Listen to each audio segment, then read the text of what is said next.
নমস্কাৰ বন্ধুসকল, আজি আমি আছোঁ বিশ্বনাথ দিল্লীৰ বটিয়ামাৰীত প্ৰবীণ নেপালৰ ঘৰত। আৰু এইটো হৈছে মচুৱাগম সাপ। আৰু ক'ত সোমাইছিলে, কেনেকৈ সোমাইছিলে, আহক আমি চাওঁ। এই সাপটো অবিষাক্ত আৰু আমাৰ অসমত পোৱা এটা কমন সাপ হয়, কিয়নো ই প্ৰত্যেকৰ ঘৰতে থাকে। আমি বেছিকৈ ৰেস্কিউ কৰোঁ ইয়াকে, আৰু ইয়াকে লৈ মানুহৰ ভয় বেছি, কিয়নো ইয়াৰ লগত আমাৰ সংঘাতো বেছি হৈ যায়। কিয়নো ইয়াতে নিগনি আৰু ভেকুলী বেছিকৈ খায়, সেই গতিকে ঘৰবিলাকত নিগনি আৰু ভেকুলী বসবাস কৰে আমাৰ ঘৰত, সেই গতিকে সংঘাতো ইহঁতৰ লগত বেছি হয়। কিন্তু ইহঁতে কামুৰিলে আমাক একো নহয়, বিষ নালাগে, বিষহীন হয় এইবিলাক। আহক আমি কেনেকৈ সাপটো উদ্ধাৰ কৰিলোঁ চাওঁ। আৰু ইয়াত চাওক কিমানখিনি মানুহ আছে সাপ চাবলৈ। সচৰাচৰ সাপ বুলি ক'লে মানুহে ভয় এটা থাকি যায়, আৰু কেনেকৈ সাপ, কিমান ডাঙৰ সাপ, এই গোটেই চাই আহক।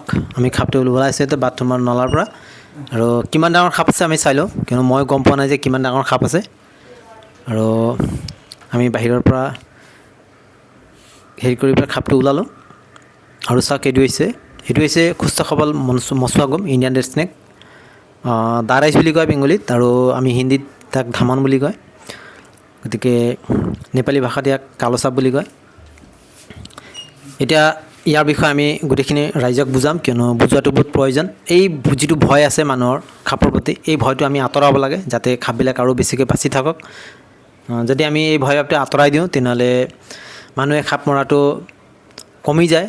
কিন্তু আগতে যেনেকৈ মাৰিছিলে এতিয়া তেনেকৈ মৰা নাই, কিয়নো যিসকল ৰেস্কিউৱাৰ আছে তেওঁলোকৰ অশেষ প্ৰয়াসত আজিকালি সাপ মৰাটো বহুত কম হৈ গৈছে। সেই গতিকে বহুত ভাল কথা। তেওঁ সবিশেষ আমি ইয়াক বুজোৱাৰ পিছত, ৰাইজৰ মাজত এৱাৰনেছ কৰাৰ পিছত আমি সাপটোক ৰিলিজ কৰি দিম।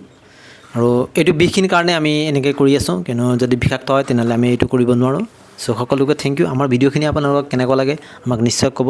আমাৰ প্ৰয়াস কেনেকুৱা লাগে আপোনালোকে নিশ্চয় আমাক কমেণ্টত ক'ব। যদি পাৰে ফ'ল' কৰি দিব, ছাবস্ক্ৰাইব কৰি দিব। চ' সকলোকে